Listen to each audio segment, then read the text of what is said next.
Today we're reviewing the age problems that you did a little bit at the end of last year, where we talked about people's ages now, people's ages 5 years ago, people's ages 7 years from now, and set up the word problems for those. We are also doing more advanced rate problems, and one topic that's not actually in our book, I will be introducing interval notation, which we will use instead of set builder notation.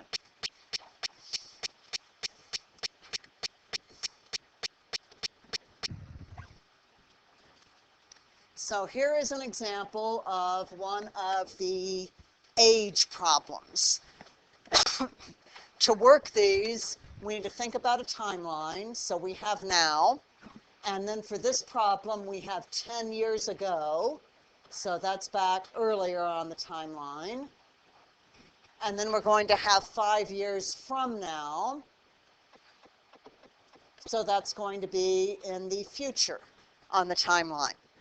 I'm being asked to find how old Thomas is and how old Patricia is now. So I'm going to let T and P be their ages now. So Emma, if I want to describe their ages 10 years ago, what do I need to do to T and P?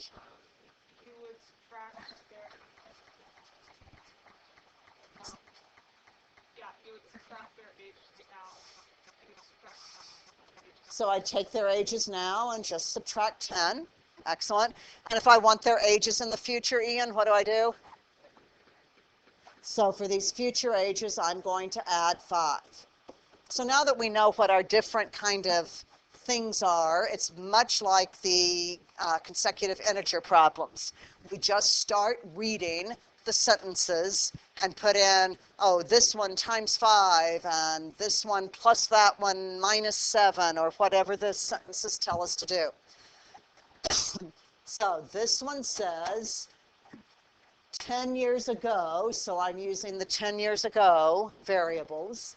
Thomas, so T minus 10, was twice as old, so 2 times what Patricia was, and she was P minus 10. So there's one of my equations for my system. Needs to be cleaned up, combining like terms, distributing, all of that good stuff, but that's one of my equations. From my other sentence, 5 years from now, so now I'm using this column in the future, Thomas, so T plus 5, will be 10 years older, so I need to add 10, than Patricia, and she will be P plus 5. So there's my other equation. So go ahead, solve, substitution, elimination, your choice. Clean them up first just to make it easier before you start trying to directly do the substitution or elimination. And hopefully we will all come up with the same answers. So everybody needs to be writing, solving this in your notebooks right now.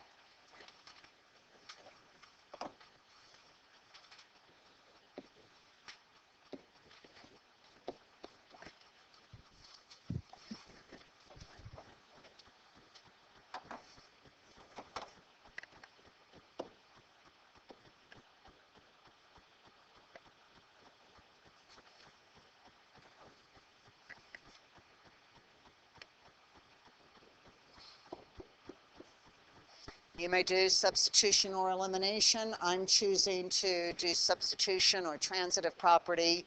Since the way I simplified them, I got T equals for both of them. And so let's see if I subtract P on both sides and add 10 on both sides. Looks like Patricia is 20 years old now. And Thomas will be 10 more than that. So Thomas will be, 20 plus 10 is 30. So did everybody come up with 20 and 30? Any questions on those, if that's the only one I do to review those problems? Okay, for your formula lists, we are going to have 2 formulas that we use for some more advanced rate problems. We're used to doing all kinds of problems where rate times time equals distance. We can also talk about rate times time for getting jobs done. If you have a certain speed at which you work, and then you work at that rate for a certain length of time, that's how much work you will get done. If I have two people working together, they might or might not work at the same rate, and they might or might not work for the same amount of time. So if they are not necessarily working at the same rate in the same amount of time, I can take one person, that person's rate times that person's time. That's how much work the first person gets done. The second person gets their rate times their time. That's how much they get done. Put them together, and that's how much work altogether. We will also have some problems where we assume everybody is working the same rate and the same time. Maybe it's a foreman of a construction crew and has figured out over time, oh, everybody carries their fair share of the weight, and on average everybody's getting about this much done per hour or per day. So when that is the case, if they are all working at about the same rate and for the same time,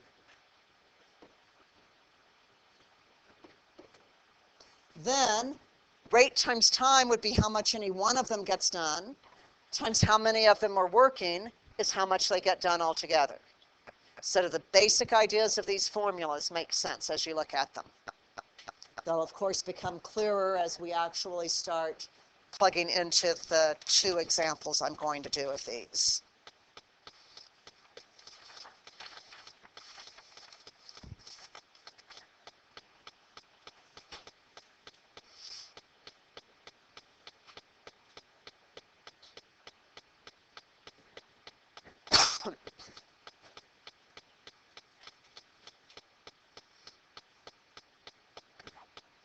So let's give that a try. So what we've got is maybe you're the owner of a bakery, and let's say over the last 6 months, you've observed that generally Sally makes 15 cakes in 5 hours. And you've also observed over that time that George usually makes 63 cakes in 9 hours. Now you have a new job that's coming up for you to consider, and you've got somebody that is wanting to buy 175 cakes. So it's some huge banquet that somebody's having you partially cater or something like that going on, and you're trying to figure out, do you have enough time to get all of these done and delivered? Can you sign and accept that contract and make that commitment to do that? So, not real sure if they're working at the same rate or not, probably not. So first thing we need to do is to figure out what each of their rates are, so we know which category we're dealing with this. So we could say that Sally's rate times time will be how much work she gets done. So we could say that she gets 15 cakes done in 5 hours. So if we divide both sides by 5, 15 cakes in 5 hours is the same as 3 cakes in 1 hour. We could say for George, same thing, George's rate times George's time is how much George gets done. And if he does 63 cakes in 9 hours, divide both sides by 9. And George's rate, it would be 63 cakes in 9 hours or 7 cakes in 1 hour. So I don't know what's going on. Maybe Sally's doing all these intricate designs with all the little fancy flowers and butterflies made out of frosting on it. And maybe George is just doing the sheet cakes, put the icing on, and then just do a chocolate drizzle across the top. Who knows what's going on with that? Notice rates are always per time.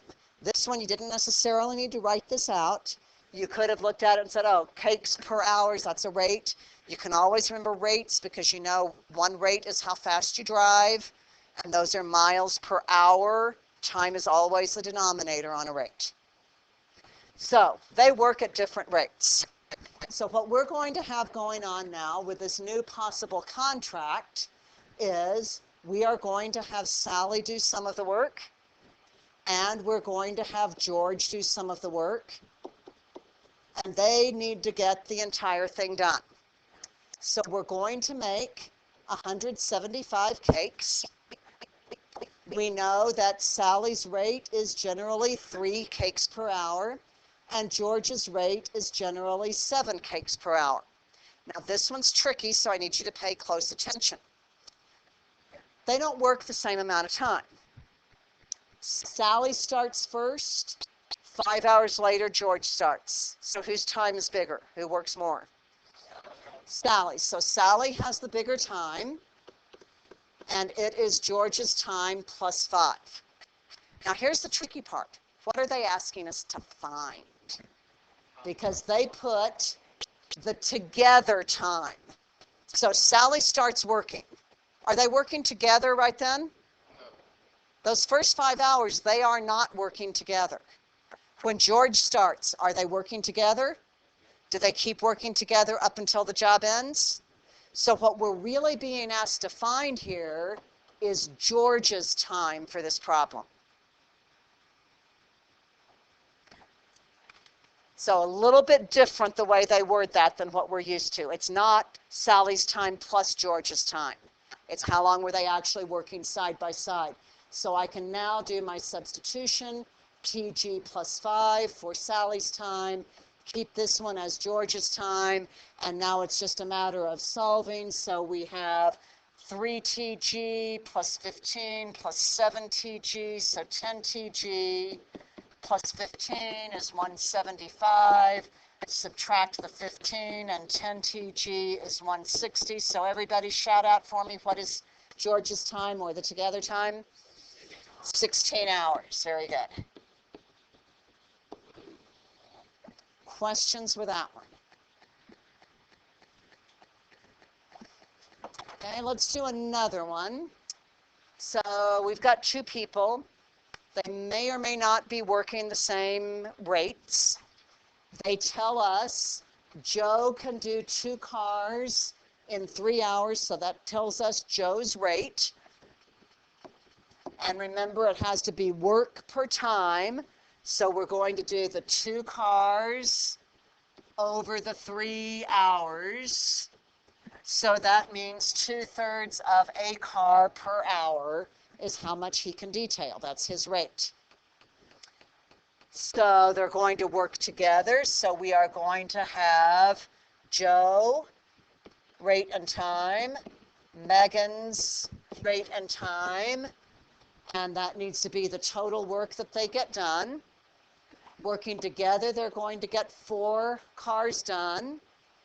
Joe's rate is 2/3 of a car. Do they work the same amount of time? They each work 3 hours now. So 3 hours. Megan's rate is what we're trying to find. So if we subtract 2 from both sides, 3 times Megan's rate is 2, divide both sides by 3, and it happens that they both work at exactly the same rate, 2/3 of a car per hour. So that was a bit more straightforward, but any questions? Okay, let's do one of the other type. So now you are this owner of the construction firm or something, and you're trying to make sure that you finish on time, you get the bonus, or maybe the bonus for finishing early, but you certainly don't get the penalty for running past the contract due date for getting the job done. So you know that initially, RTW equals J, they all work about the same rate, and we're going to have 5 people, that's the workers. The work they're going to get done is 4 apartments. It's going to take them 7 hours. And if we divide both sides by 35, the rate is 4/35. And what that means is the rate is 4/35 of an apartment per hour per person. So one worker alone could frame 4/35 of an apartment in 1 hour. I'm not going to worry about writing out those units on there, but that's what it means. So now we're going to stick with that average rate, but now we have case 2. The rate is still 4/35, But now we are trying to figure out how much time it takes. How many workers do we have now? 9 more, so how many do we have? So now we have 14, and they want to get 24 apartments done. So if I multiply, let's see, what do I need here? To get t by itself, I need to multiply by 35 over 4 on both sides, and I need to divide both sides by 14. So that's going to simplify. That'll be a 6. 7 goes into those. 30 over 2, 15 hours. So any questions with what was in today's actual book lesson? Ronald, question? You sure? Okay. All right, let's move on to interval notation. We are going to use it instead of set builder. So you're no longer going to do the squiggly braces unless I specifically say so. You're going to write it this new way instead.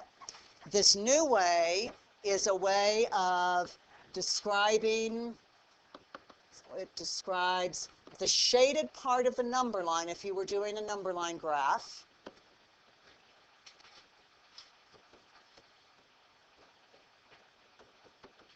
From left to right.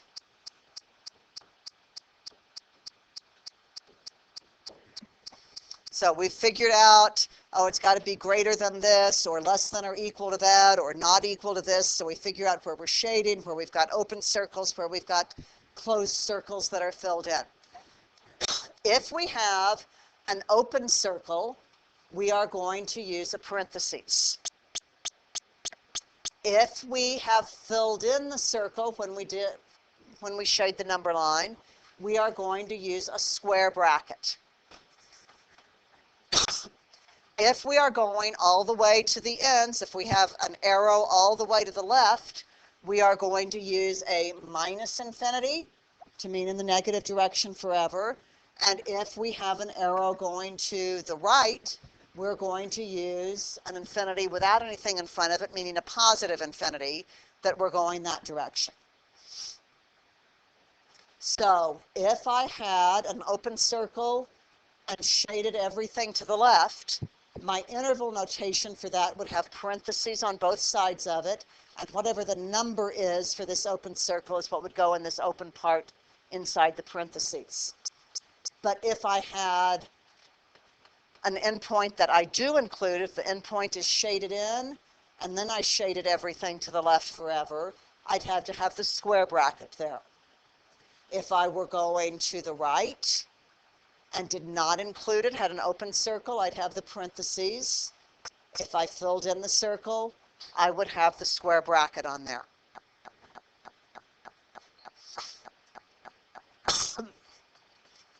If I had more than one part, if I had a disjunction, or if I had x can't be this one number, so I have a hole in the middle of it, but I shade everything on the left or the right, so I've broken the number line into pieces, I'd do the first piece, and then I'd do a U for union, and then I'd write the second piece. That does not have a tail on that U for that union symbol. This will make a little bit more sense when I give you a couple of examples here of how this works.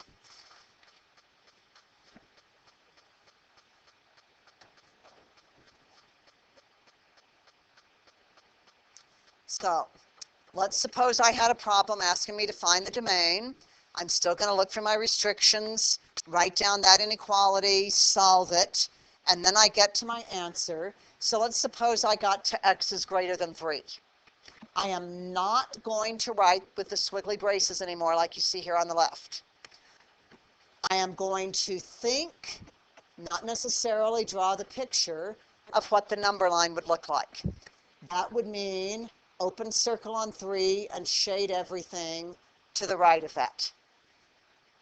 Since I have an open circle, I need a parentheses. I start at 3. I did not shade anything less than 3. 3 is the first thing on the left that I shade. And then I go forever to the right, so a positive infinity. And infinity can never have a colored in dot for where infinity ends, so it's always parentheses, never a square bracket for either plus or minus infinity. If it helps to draw the graph, you may do that, but you're not going to have room to write set builder and interval notation on these domain questions. Okay, let's suppose this one, we had been asked to figure out the domain for y equals 1 over x minus 2 times 1 over x minus 5 or something like that. So we wrote down x minus 2 is not equal to 0, x minus 5 is not equal to 0. That means x is not 2 or 5. We're not going to do it in the brackets, or braces rather. We're going to think or draw the number line if it helps us. 2 and 5 we cannot have, but everything else on that entire number line we are going to shade. So how many pieces of that number line are there? 3. So we need to do first piece union, second piece union, third piece.